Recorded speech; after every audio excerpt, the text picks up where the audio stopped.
Good morning dear students. कैसे हैं आप लोग। तो आपने पिछले वीडियोस में आपके लेसन 9 मीन्स फोर्स ओवर हो गए हैं और लॉ ऑफ मोशन ये आपका कंप्लीट हो गया है।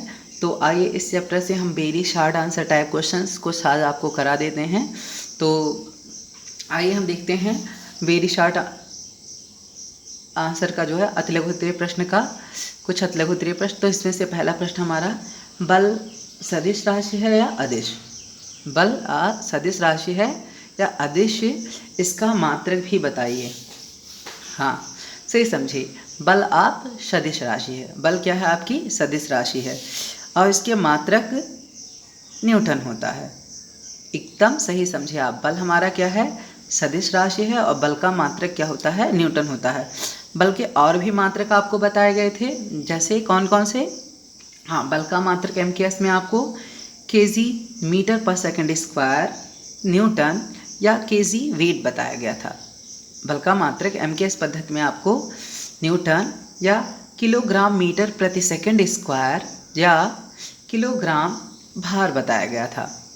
और सीजीएस पद्धति में आपको इसका मात्रक डाइन बताया गया था। आपको ये भी रिलेशन बताया गया था कि 1 न्यूटन बराबर कितना डाइन होता है 10 to the power minus 1 newton equal to 10 to the power 5 dyne. 1 newton equal to 10 to the power 5 dyne. तो आइए हम नेक्स्ट क्वेश्चन देखते हैं अपना सेकंड क्वेश्चन। देखिए, किसी राशि के अभाव में पिंड या तो विरामावस्था में रहेगा या एक समान वेग से सरल रेखा में गति करेगा। किसी राशि के अभाव में पिंड या तो विरामावस्था में रहेगा या एक समान वेग से सरल रेखा में गति करेगा। तो आइए इसका आंसर देखते हैं। ध्यान से देखिए क्या कह रहा है, किस राशि के अभाव में, मतलब किस राशि के अभाव में पिंड या तो विरामावस्था में रहेगा या एक समान वेग से चल रहा होगा। मतलब क्या अगर बल पे कौन सी राशि ना लगाई जाए जिसके कारण पिंड या तो विराम में होगी तो विराम में रहेगी और गतिमान में रहेगी तो गतिमान में रहेगी, अगर उस राशि को हम उस पर ना लगाएं। हाँ एकदम सही समझे आप, बल के अभाव में एकदम करेक्ट आंसर था आपका। हाँ, अगर बल राशि के अभाव में अगर हम बल ना लगाएं किसी वस्तु पे तो अगर वो पिंड विराम में है तो विराम में ही रहेगी और अगर एक समान गति से चल रही है तो एक समान गति से चलेगी। तो इसी क्रम में आइए देखते हैं हम अपना नेक्स्ट क्वेश्चन। किस राशि द्वारा किसी वस्तु के जड़त्व की माप की जाती है। किस राशि द्वारा किसी वस्तु के जड़त्व की माप की जाती है।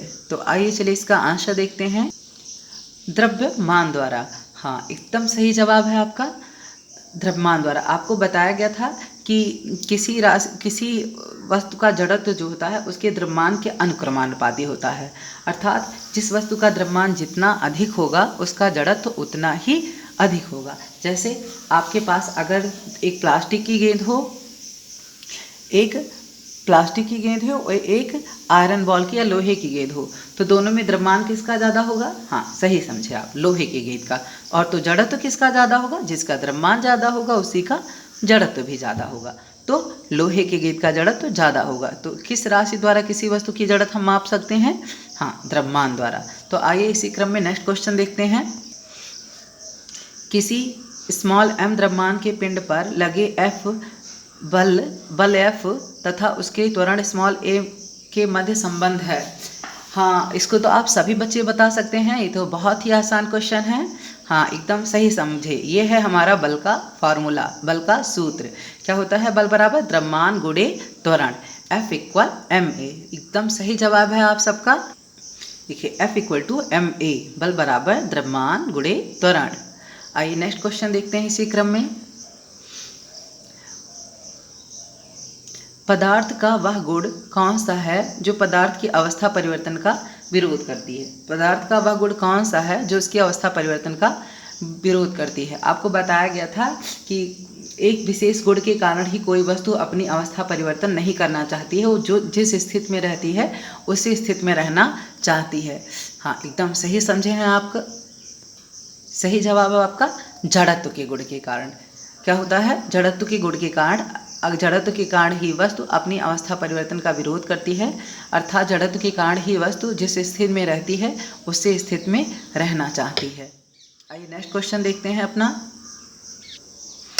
संवेग का मात्रक एसआई पद्धति में, संवेग का एसआई पद्धति में मात्रक क्या होता है? संवेग का मात्रक आपको बताया गया था, संवेग बराबर क्या होता है? द्रव्यमान गुणे वेग, द्रव्यमान गुणे वेग। तो द्रव्यमान का मात्रक किलोग्राम और वेग का मात्रक मीटर प्रति सेकंड। तो इस तरह से संवेग का मात्रक क्या मिला था आपको? किलोग्राम मीटर प्रति सेकंड। और करके क्या मिला था? Newton second. हाँ, तो एकदम करेक्ट है आपका जवाब, एकदम सही समझे बच्चों आप। तो आइए आंसर देखते हैं हम। क्या मिल गया हमें? मात्रक किलोग्राम मीटर प्रति सेकंड। एसआई में कहा है तो आप उसे किलोग्राम मीटर प्रति सेकंड ही कहेंगे इंटरनेशनल सिस्टम में, क्योंकि इंटरनेशनल सिस्टम के यूनिट्स जो होते हैं वो आपके एमकेएस के ही यूनिट होते हैं। तो आइए नेक्स्ट क्वेश्चन देखते हैं।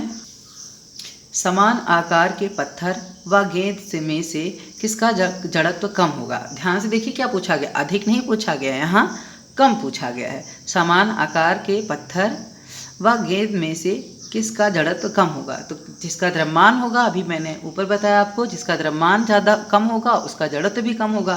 तो द्रव्यमान किसका कम होगा? हाँ, एकदम सही समझे आप, गेंद का।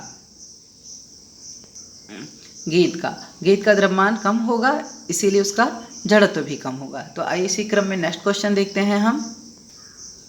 आवेग का मात्रक बताइए, आवेग का मात्रक बताइए, आवेग का मात्रक क्या होता है? तो आवेग का मात्रक आपको आवेग I इक्वल टू बताया गया था F into delta T. F का मात्रक क्या? न्यूटन, और T का मात्रक सेकंड। तो इस तरह से आवेग का मात्रक हम क्या लिख सकते हैं? Newton second. तो और भी इसका मात्रक होता है, लेकिन आप हाँ देखिए फार्मूले से इसका मात्रक हमें मिल गया न्यूटन सेकंड, और इसका मात्रक हम केजी मीटर पर सेकंड भी कह सकते हैं। तो आज का टॉपिक हम अपना यहीं समाप्त करते हैं। नेक्स्ट डे नए क्वेश्चंस के साथ मिलेंगे। आपसे धन्यवाद।